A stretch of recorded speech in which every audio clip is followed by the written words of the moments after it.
Good morning. How's everybody doing? Top of the morning to you. Summer's coming, although it's still springy.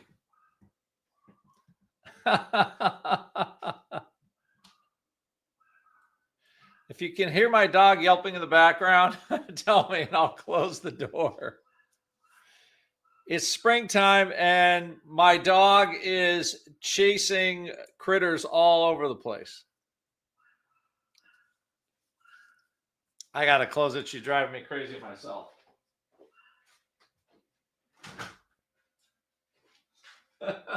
Sorry.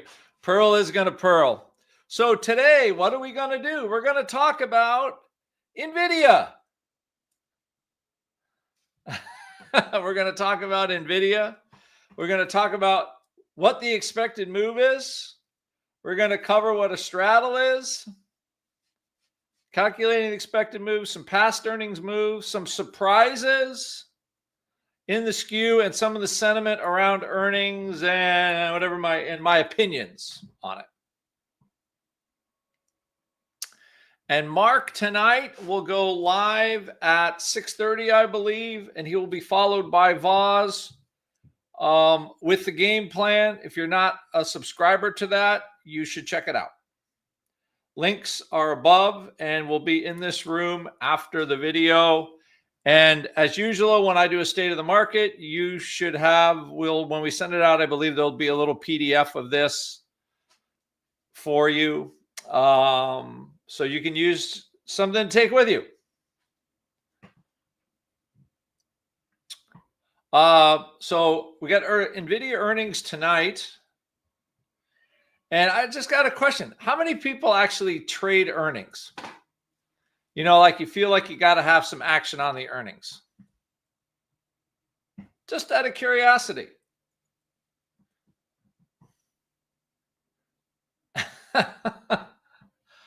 I generally do not,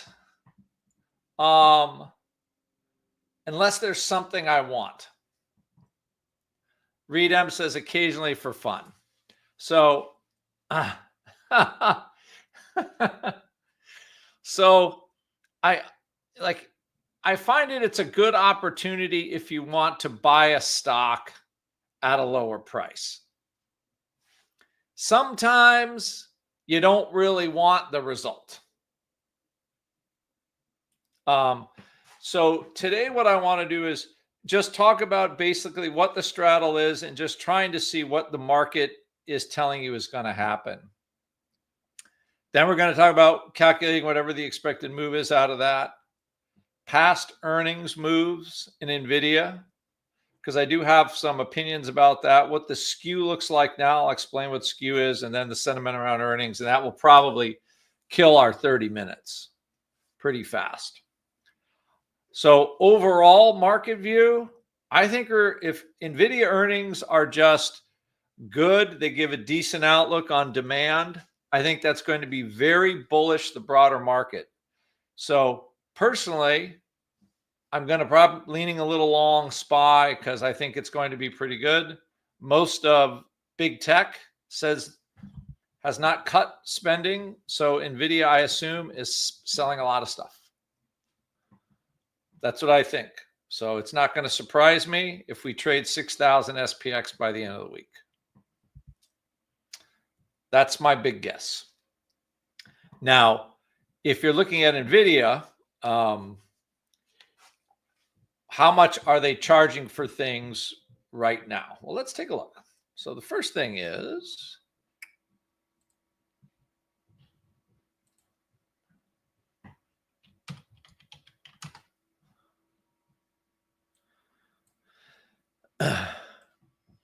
so what I like to go to is I like to go to the first off, step one really is you want to go to the nearest term to see how they're pricing things.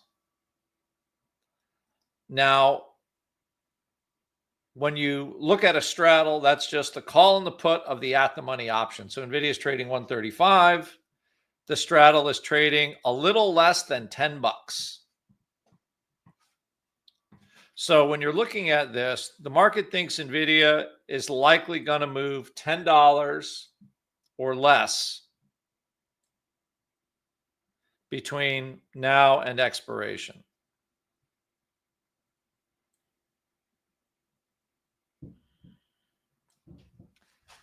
I have to say, does that feel like a lot to everybody? Asking, right?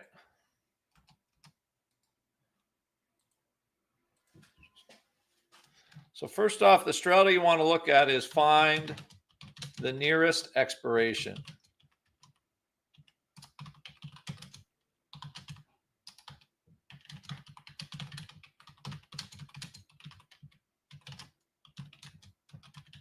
So what this gives me a range of 145 or 125.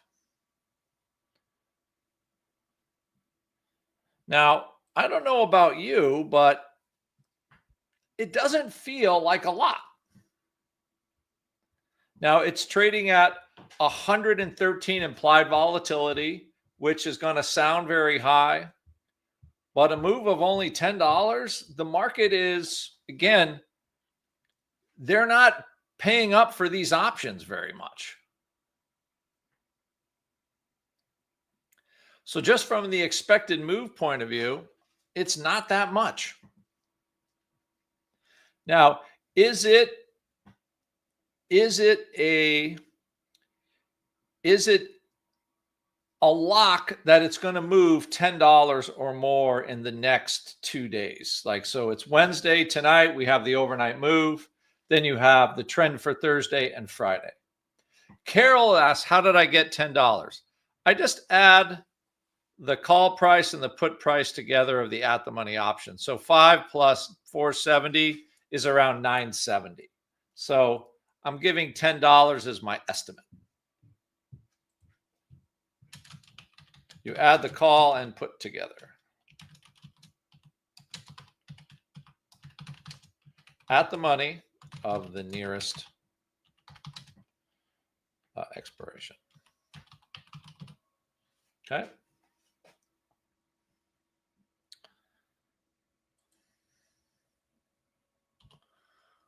Okay.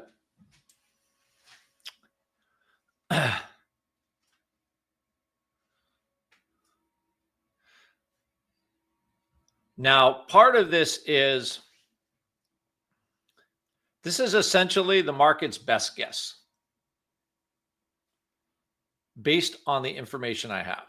So when I was a market maker, I was a market maker for a very long time on the CBOE and PCX. Brokers quoted straddles. Why did they quote straddles? Because they wanted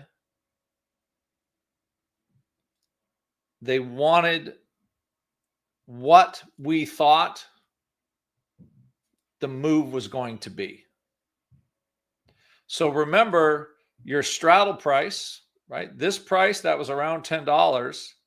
Can this thing move? So can it change today? Right? This can all change. It can move up a little bit. It can move down a little bit just based on what the supply and demand is. So if I adjust what the volatility is, what the option costs, then I'm going to adjust the straddle and what traders think the expected move is. And then what will happen is the stock will move. And you'll see if you're right or not. So this is very much all earnings essentially is a coin flip, because the way options were built, the way options were meant to be, or how Black-Scholes the model works, is it's looking over the price of an option over a long period of time.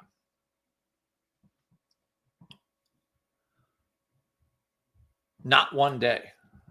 So if you're trying to price one day, the option model actually doesn't work very well.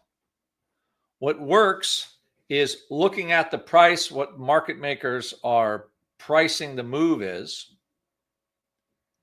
and then estimating from that point if you think it's going to do that or not.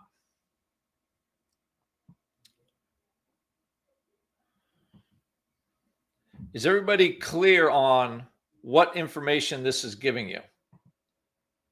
Now, the next part is it right or wrong? Who knows? Right? Who knows? But you do have some history to go on. We're going to find out tomorrow for sure, 100%. And I'll answer questions at the end. So the next thing I want to do is let's see how many. So LiveVol has a nice feature where you could see kind of what the earnings were. Boop, boop, boop. Where's my earnings analysis? Okay. So let's take a look at what we have here. So I'm looking at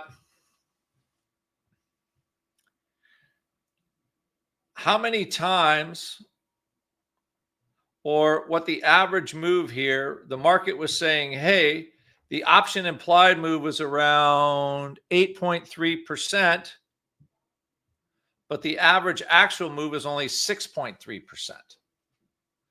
So do you guys see that? So a 6.3% move on average is only going to be what? $7 right now? 6% of 135?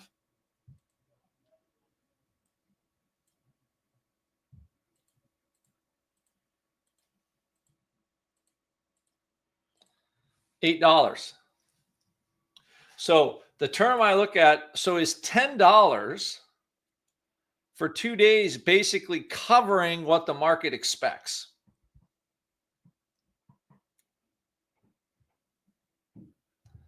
The fact that the straddle's $10, if I'm a market maker and I sell it, do I feel like I'm covering the move basically? I've sold the straddle for enough value that even if NVIDIA moves $10, I'm not going to lose any money, or a very small amount of money. That's how traders think. So the fact that the market's really not doing anything after a pretty solid rally over the last couple of days,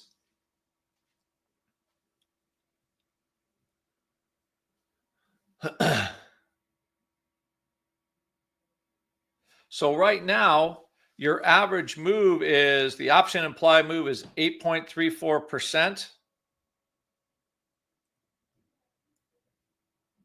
And at $10, we're looking at, let's see here. That's like almost a 13% move, right? No. $10, 10 divided by 1.35.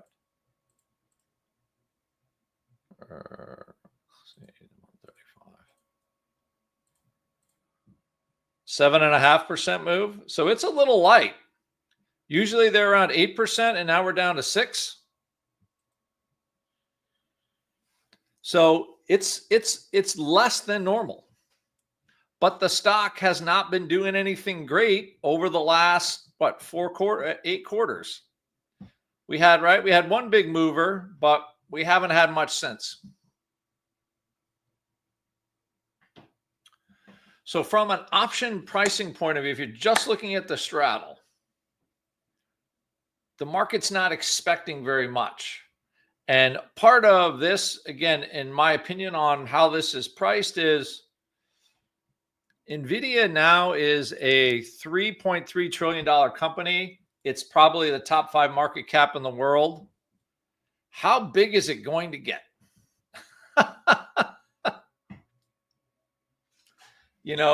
They need to sell huge numbers every year. Just to justify the value that they have at 3.3 trillion. Their revenue is only $130 billion a year. They're already trading 30 times revenue. So it's like the company has gotten to the point now where it's hard for it to make those big jumps. Like, is it going to make a 20-point move, a 15% move? That's $300 billion in market cap now, or $450 billion in market cap. A 10% move in this stock is $300 billion.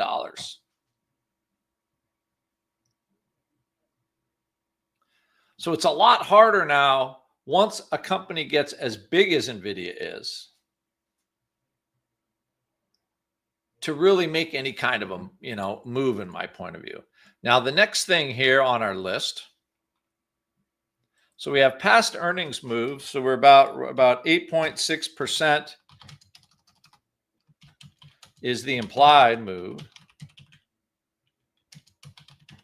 But the actual move is a little less here. What do we saw? Something like 6.36%.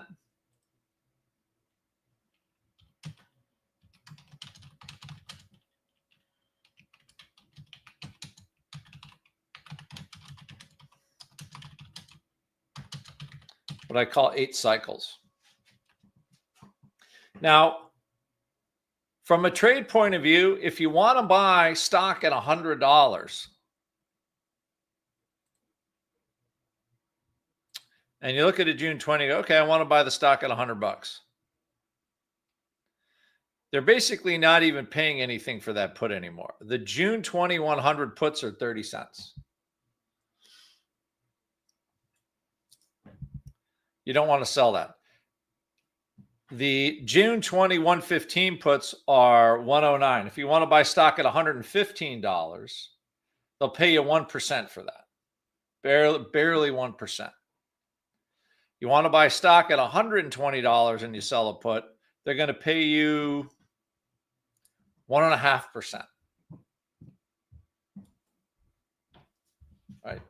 None of those dollars look particularly appetizing to me, to be quite honest. Actually, 50 volatility for NVIDIA doesn't even look that expensive. When you look at the June option prices, just saying, take a look here. So one way to evaluate what you're doing is they're going to charge me. I'm going to go look at let's just look at the last year.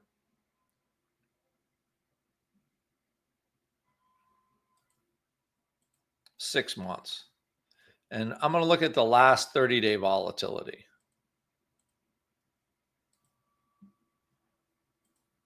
Now, recently it's crashed down to around 44% on average, or 43% on average. So even with earnings coming, they're only charging me 10 points more than how it's trading right now with earnings coming out. That's not a very large premium.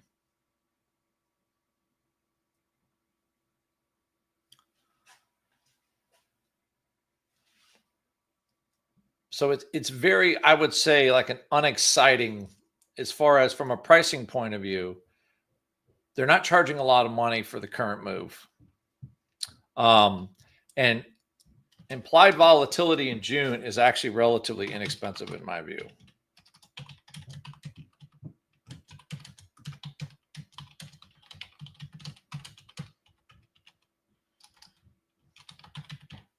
Okay. So the problem is NVIDIA becoming more, well, it's a growth company. What's happening to the option prices? You're not, are people really willing to pay up? And I think Hans had a good, he had a good, right? Are they buying panic options? Let's see if they're buying. So skew, right? The easy way to think of skew is, what does the market want to pay for?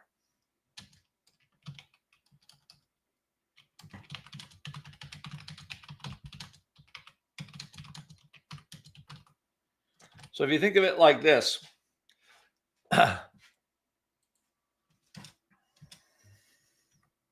the option model only wants one volatility.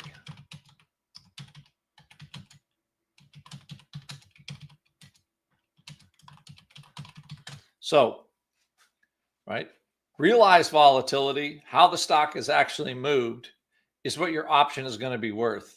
Between now and a month from now, there will be some average volatility every day. that the stock actually moves. Black-Scholes wants that number. Your option model wants that number, that one volatility, the average of the 30-day move. What skew does is skew adjusts the market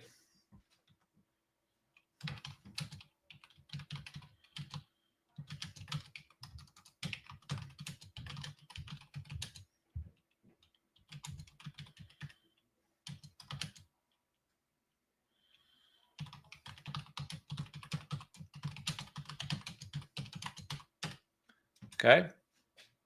So skew is just a what? Skew is just a different option price per strike. So if I go to the May 20s, are traders buying the 150s? This volatility here, I'm going to pull this chart up for you.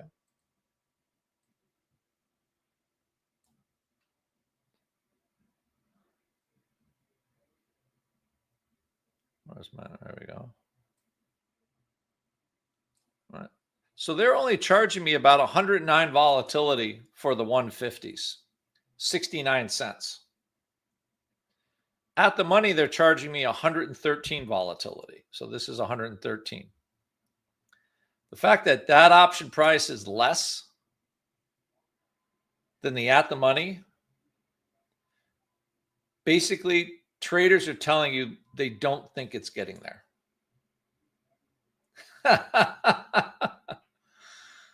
Now, the same thing on the downside here. We're trading 114 volatility, and the bid for the 129 put is less. 113 volatility versus 114. Very, very, very, very flat option prices.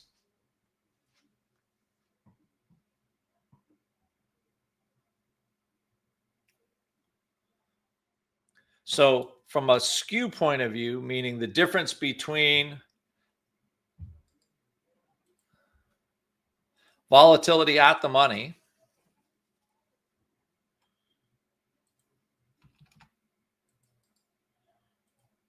okay. So the at the money volatility is relative. At the money volatility is greater than the out of the money volatility. And we call that very flat skew. So what that means is there's very little interest relative for this name in these options. Traders really don't think the move is going to be very big.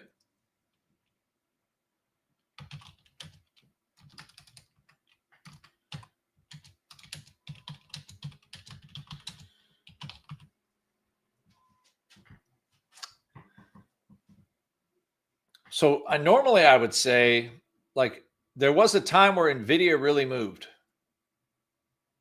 So one thing that is a volatility killer for a lot of stocks is a stock split. So as far as sentiment around earnings,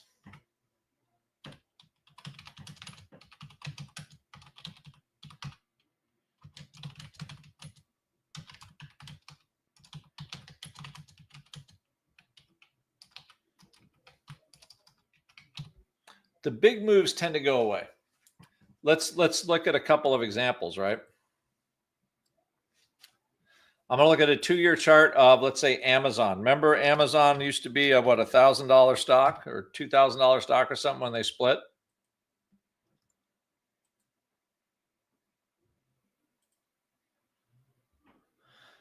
I mean, has it really done anything? We got a little bit of move lately. So it moved past the highs, but for the most part, from an earnings point of view, once the stock split here, it did relatively little until just recently. Still kind of languishing around 200. Microsoft hasn't split. And it actually had a relatively hard gap. So stocks that haven't split, you still could get a little action out of. Tesla hasn't done as much since they had the big stock split on earnings. And it's never been much of an earnings stock, although this was the election. But from an earnings point of view, you don't get a whole lot out of Tesla on earnings. NVIDIA. Did you guys see the stock? This is like one of the classic ones. You guys see the stock split there? What has the stock done since it split? Like it's almost too classic. Since it split, it's done nothing.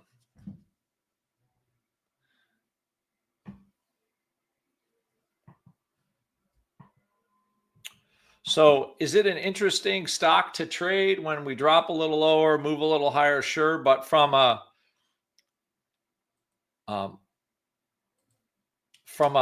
like a trading and earnings cycle, it doesn't look that exciting. So I think what's happening now is what we really want is guidance around from AI buyers. I think if you get that, we should have a nice little bull run here while the Senate deliberates on the big bad bill or the big lame bill, whatever it is. If there's any kind of solid guidance, we could see a little momentum into NVIDIA. Just remember, these options are relatively cheap, so I think any positive momentum would probably carry over. And I think that'd be very good for the market overall. Now I'll just answer a couple of questions really fast.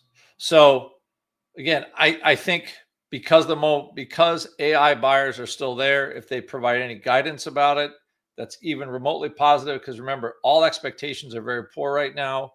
We could get a little pop, and any pop you see, I think, will be sustained. And already options in June are not very expensive, but tomorrow implied volatility will be much, much lower.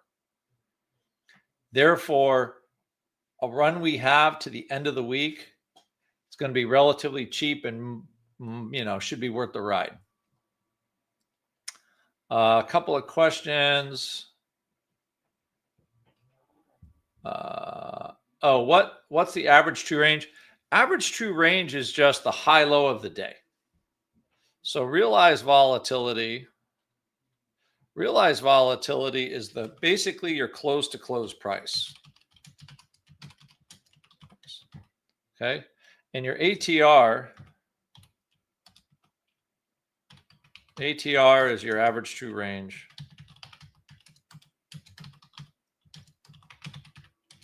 And all that is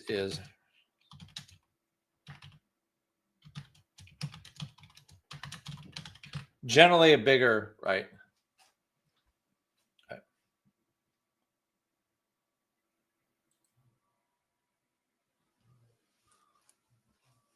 Doesn't the expected, so Sniper's asking, doesn't the expected move usually fall within 68% of, so that's a standard deviation, Sniper Baker. So that's one standard deviation. So that's the expectation on one standard deviation is 68.2% of the time. Two standard deviations is what, 98%? I got to remember. It's a lot. Basically covers almost all the moves. Now, that all changes once you change the volatility, though. Right? So it's very hard. So that's why I said the actual just straddle prices, just going straight to the price, gives you the best hint of where people think it's going to go. 2 is 95 and 3 is 99. Thank you. All right. So basically, you can evaluate any stock going into earnings like this. Okay. You can look at what the straddle is. What do they think it is? You could look at the implied volatilities of options a little farther out. See if the market is actually not pricing them very well. They could be, relatively inexpensive. There could be value out there because everybody's excited about the near-term stuff. And Not as excited about the long-term stuff, but there could be value there. Another thing that you can look at, again, past earnings move to see how the market is pricing. Is it above or below? Right now, it looks they're pricing the implieds below what they normally do. Skew in this case is basically telling you there's no real demand for those tails, right? You know what the market wants to pay for? A little bit of a move around the money. Okay, we're going to be up 5, down 5, something like that. My guess, NVIDIA's probably at $4, $4 or $5. Right? You use basically your at the money vols versus the out of the money vols. Then again, is there any sentiment around earnings? NVIDIA historically, since it becomes so big in AI, has helped push the broader market one way or the other. Any decent guidance, we're higher. I think it's easy enough for us to get 6,000 at this point. There we go. That is my, is it best to buy the straddle just before the market closes today? You could get a better price, Denny, if you think the stock's really going to move. But I think the straddle is going to cover the value, so I don't think you're going to get a lot out of it. I mean, the last NVIDIA straddle I bought was 2 years ago.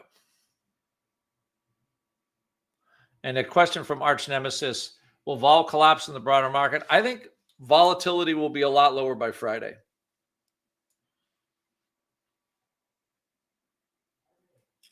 Another question, since a vol drop is almost certain, why not to sell an iron condor? You can do that if you want, Reese.